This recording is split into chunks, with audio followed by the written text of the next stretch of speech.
Oh, it's delightful to be here with the Etruscan All-Star team. See, these are the real Splash Brothers, and it's true that they've had national acclaim, but their success has also had a deep impact on me personally. When William Heyen's Show a Train was named one of 5 finalists for the National Book Award in 2004, I invited my future wife, Elsa, on our first date. She was impressed. And so impressed that in 2006, when H.L.Hix's Chromatic was named a finalist, I got up the nerve to propose. And she accepted. And then in 2012, when Tim Seibles' Fast Animal was named National Book Award finalist, we had our first new car.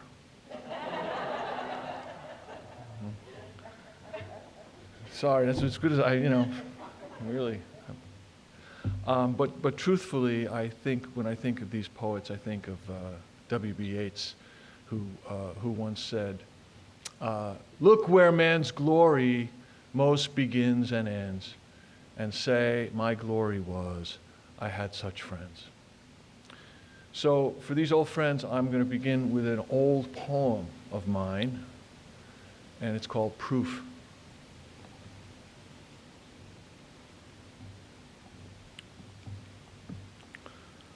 Across 3 continents, in 2 envelopes, I am carrying to remind myself proof that human creatures manifest in such numbers that God sneezes, compose the simulacrum of one absence, incandescent beneath knowing, so we stare with horror and desire at ourselves.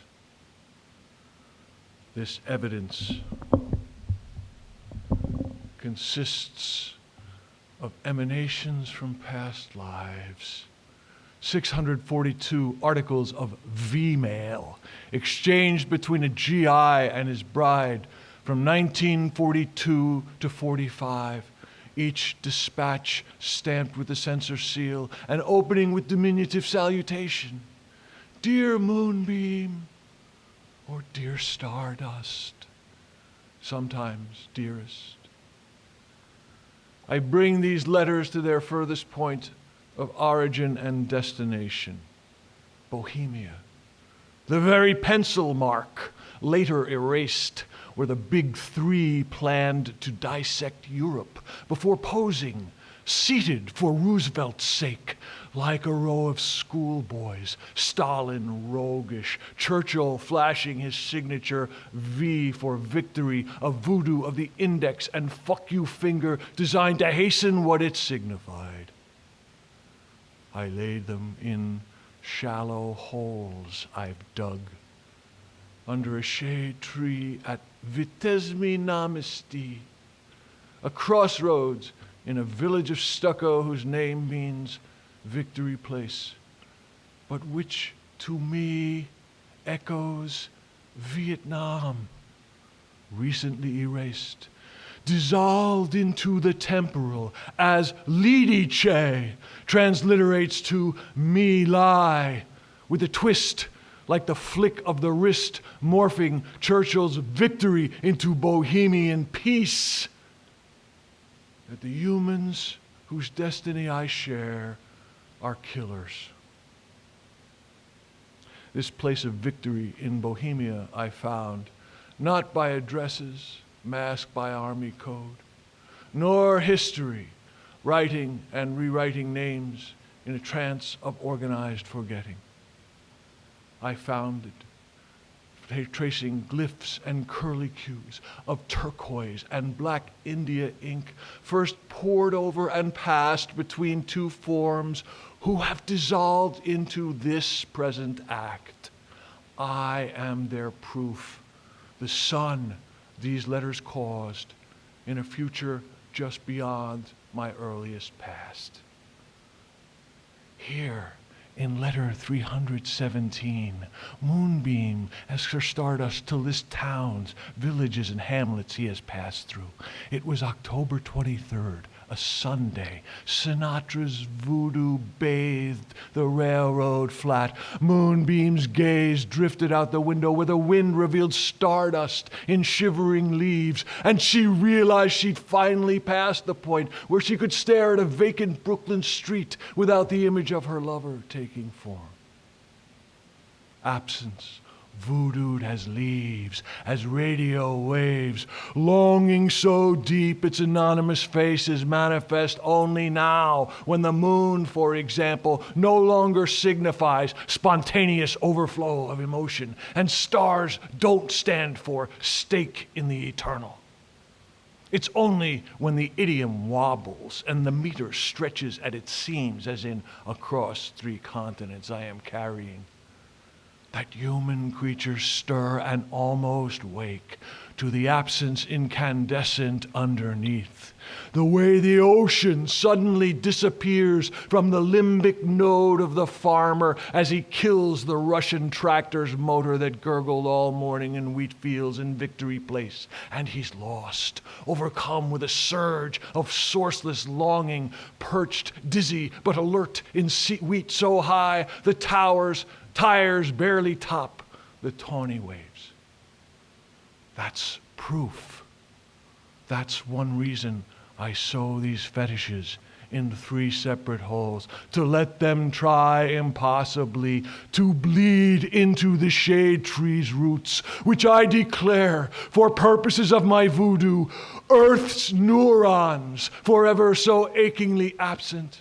This place of victory shimmers, disappears. The second reason I pock the crust of Europe with a penknife and 2 envelopes is the third continent these letters have furrowed.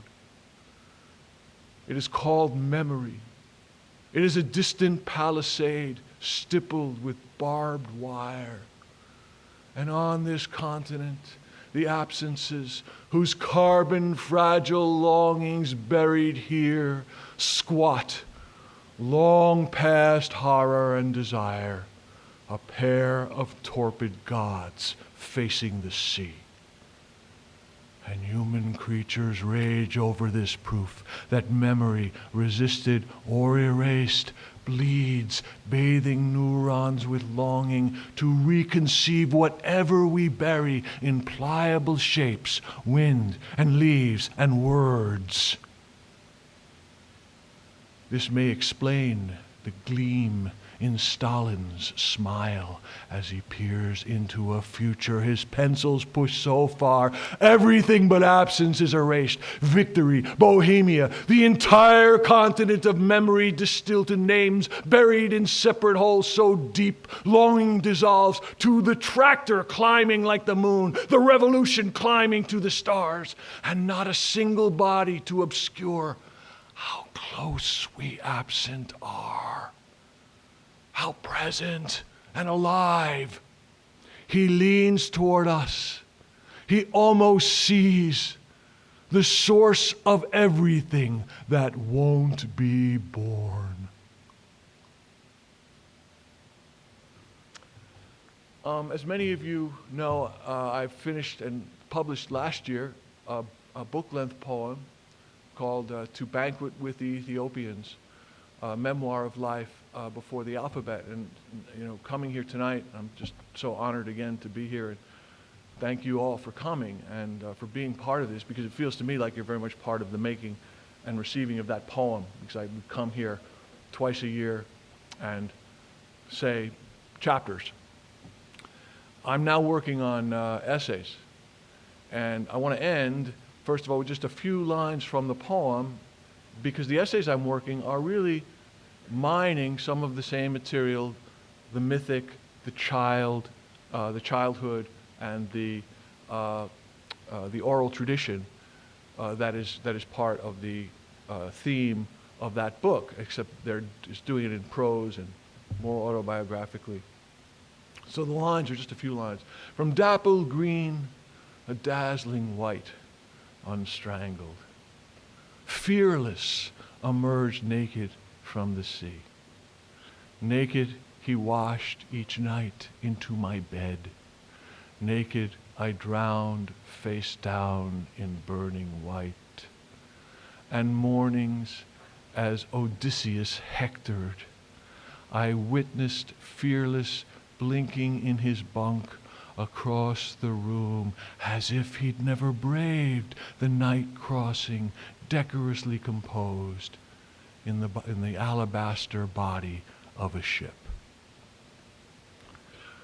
The essay that I'm talking about is called 9 Phantom Signs, and I'm just going to read the first sign, which is gay.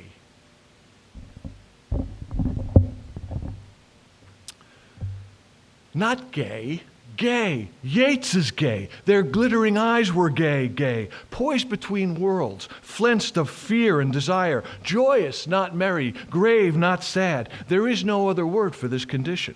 When it left, did its sense vanish? Were we made binary? Am I now wholly not gay? I started out gay.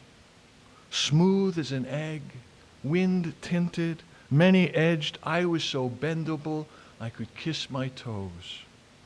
On winter Sunday mornings, I snuck down to the basement and stripped, admiring bone and flesh, angle of toe and knuckle, cant of head, each surface devising its own signature.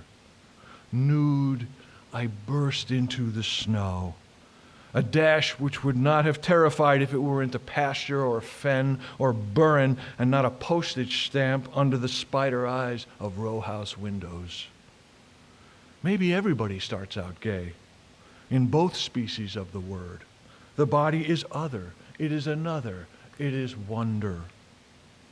I am not gay, but of the 14 eyes which have desired me, 8 belonged to men. The Irish poet wanted to cuddle. The prep coach flecked spittle in his shower tirades, and a pair of ABDs from the College of Éclat introduced me to oysters and Al Jarreau and Glenfiddich. Theirs was a world of silk scarves and first editions and Marxist gossip.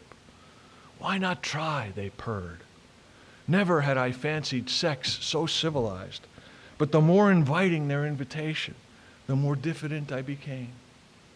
My first crush was a boy at camp. Fearless, I call him in my poem, and dove deeper into love than in real life. In life, Fearless and I drifted in daydreamed boats, and at night in the poem, we read by the light of our wet skin. I did not choose not to be gay. Straightness was visited upon me. It was a falling away. No longer could I moon over Fearless or sprint invisibly through my yard. Girls remained veiled. The entire gender was sequestered behind rows of bolted desks and unwinnable games and furious giggles. For many years straight, I addressed no object of desire. Straightness was a metamorphosis. I became tall.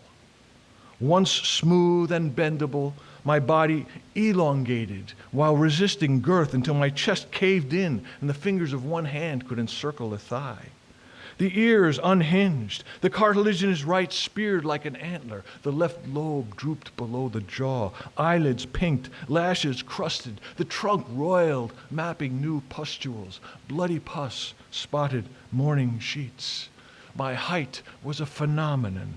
Passers-by gawked. I towered over cops and nuns. I lumbered down asphalt courts while hobbits dribbled around my knees. I delivered canned speeches citywide and was often mistaken for the moderator. Only once was I touched by unbent love.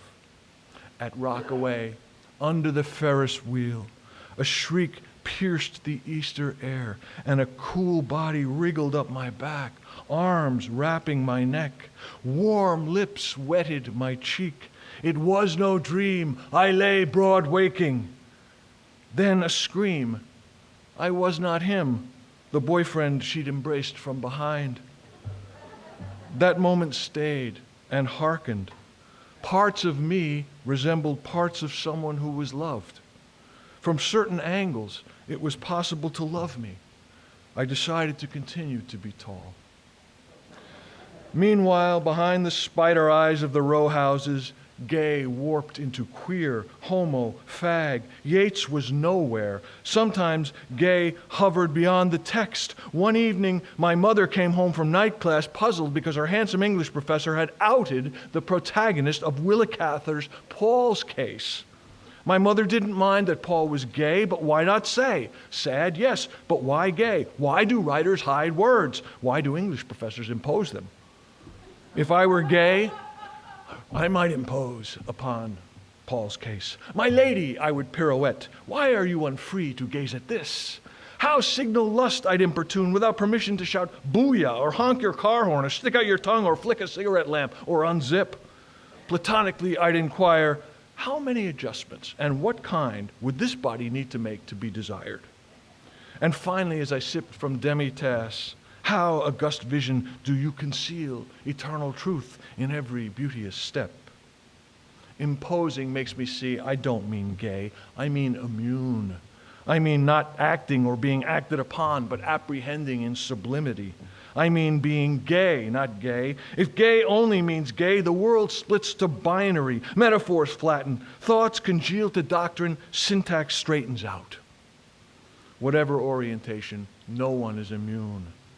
Yeats's eyes belong to lapis lazuli figurines. The object of desire is desire. Still, Paul lives twice in the unsaid word. He is not sad, but grave. Paul's glittering eyes are gay. A time came when my height was less phenomenal. Partly, other features emerged. Woodstock hair and a bandito mustache. Also, the hobbits had caught up. In fact, among hoopsters, I was virtually short. Upon this figure fell the gaze of the second beauty to desire me. By day, she was a Greek professor. By night, a sea nymph. How we came to be alone in her apartment, I don't know. I was 20, she millennia older. Reclining on her divan with her living room with gilt-framed prints and seashells and wine bottles and a Persian rug, she told me that once she had rebuffed advances from my poetry prof, a homunculus whose brilliance was Homeric. Why me, I stuttered, and not him? Her heavy-lidded eyes drank in my flesh. If you were him, we'd be in bed, she said. Then we were. Never had I seen a naked woman. Pieces, yes, revealed, suggested, and everywhere iconic representations. Graffiti that looked like paramecia, a peach splash pierced with centerfold staples, shadows undulating on frat walls. But this, encompassing, unveiled, the lip of sea and sky blurring to cleft, and at the vortex, the glistening ruby tympanum inverted. Lifting my curls, I shimmied down past the spangled breasts, deeper to the navel and beneath the gateway to being and regression. Long ago in health class, a lab rat had chalked a horned bull's head. Cervix, he had pointed, fallopian tubes. But here was no depiction. My head was clasped between the sea nymph's thighs. No graffiti, porn, or diagram could manifest this delta, this climate, an ecosystem of dismaying breath, too long for one upsweep of the tongue, fringed with profuse hair thinning toward the tawny puck of deeper pungency, a separate region, and yet borderless. No boy examining his flesh, and flesh of other pimply boys in gym, could ever have inferred such a landscape, its rasp, its vibrancy, its bruised stigma, its centrifugal force, its implications. Fully engulfed, I plunged between palisades and past the portico into the very pith of the pergamon. The upheaval of her ululating cry lasted an instant. Gravity held her body by one heel. This is it, I thought, thus erasing it. Don't screw up, I thought, thus doing so. Then I was alone on a windy beach, shipwrecked beneath the stars, and when my eyes finally spun open, I saw my office for the years to come, to elegize the distance to this echoing absence.